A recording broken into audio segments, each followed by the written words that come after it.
So back to what it's like, trying to date, and is a member of the Church of Jesus Christ of Latter-day Saint.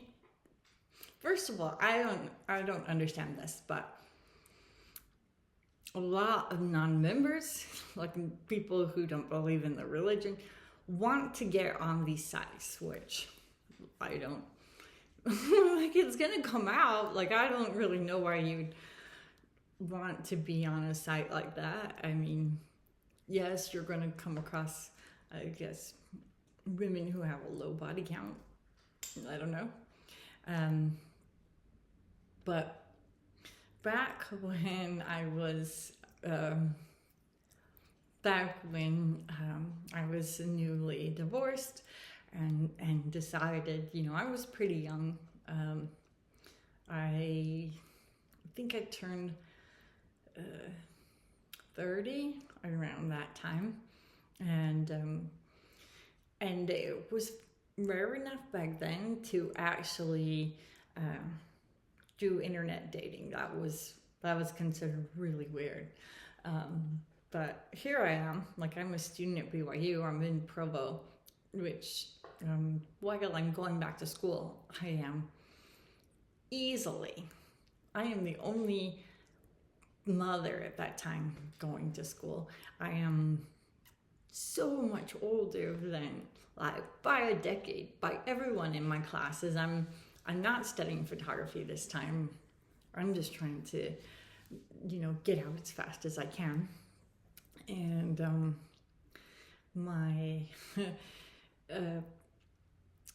there were several like websites that were around at the time that were specifically for that market, which again is really weird.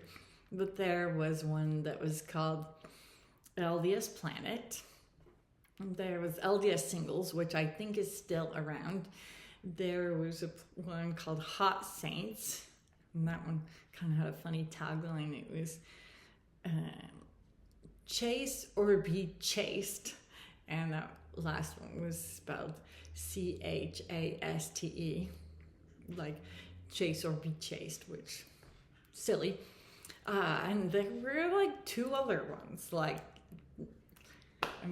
why did we need so many? I don't know, but and I had the awkward experience of both of my parents being on the website, like the online dating websites, at the same time. And during this time, like, while this very contentious divorce was going on with between my parents, Fred was feeling like displaced a lot, and not close to family, to his kids. I don't know. They're fighting it out. I don't know the details. One of the things I later learned was that both sides were using me and whatever opinion they were making up stuff and like saying that I said this against the other, or I thought this, and because, like, I'm quiet, I'm non-confrontational, I'm not there in the spaces, like there was a lot of damage and hatred, and I was used, and both sides, like, I guess, knew I was never going to find out, and I was used to I don't know, justify someone's thoughts or opinions. And that was one of the reasons I wanted to, like, I had like enough in my life. I was a mom to two kids. I was going to school all day, like, after dropping them off at like daycare, and then I was like picking them up and doing the whole like night routine, and then I was had homework to do after they got bathed into bed and dinner, and I was exhausted. But so both of my parents were on the dating apps, and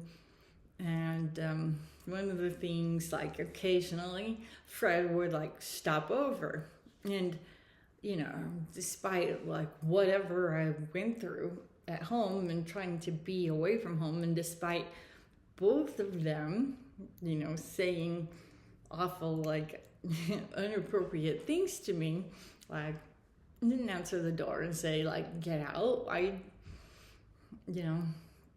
So he would come over and talk, and he was telling me, like, how he, like, dated in volume and, like, kept track of the women that he dated, and that he would print out, like, their profile, like, and then, like, every single time he talked to them or text them or anything, like, he would keep notes on there. And if they mentioned, like, I don't know, their son Scott, and then the next conversation he'd be like, yeah, so, how did Scott's dentist appointment turn out, or whatever, which I thought was clever, because I just wasn't approaching it that way. And then he was also, he had, like, anytime somebody asked him a question that kind of required, like, a long reply, he had, like, a spreadsheet, like, with questions, and he just, like, cut and paste, like, he was able to do volume. And then he showed me, like, the binders that he, like, kept this information in. And later, when Mitt Romney was, like, running for office, and he was talking about binders of women, like, that was the first thing that was called to mind. So during this time, like, he was also, like, going on dates, and then, like, coming and, like, confiding his experience.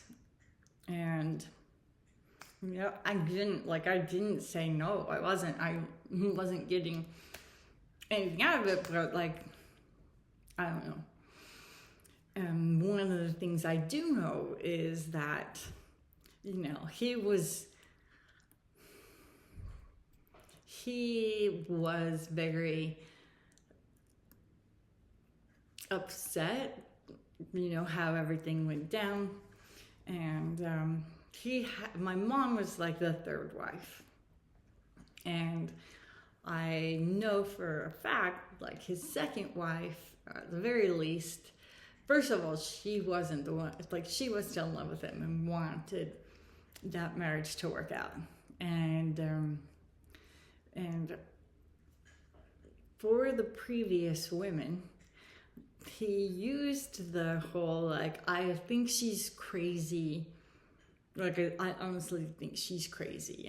And it's a very, claim of mental illness, and, like, how men have typically used that.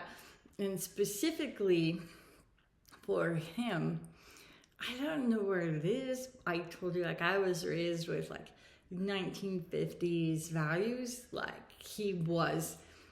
we had weird rules at my house that nobody else had. Like, when I was in high school, he was very strict about me not being allowed to, like, call boys. Like, that was so wrong and inappropriate. And there were, like, nobody else my age was, or telling me, like, I just had to be a secretary, and just things like that, and being exceptionally controlling.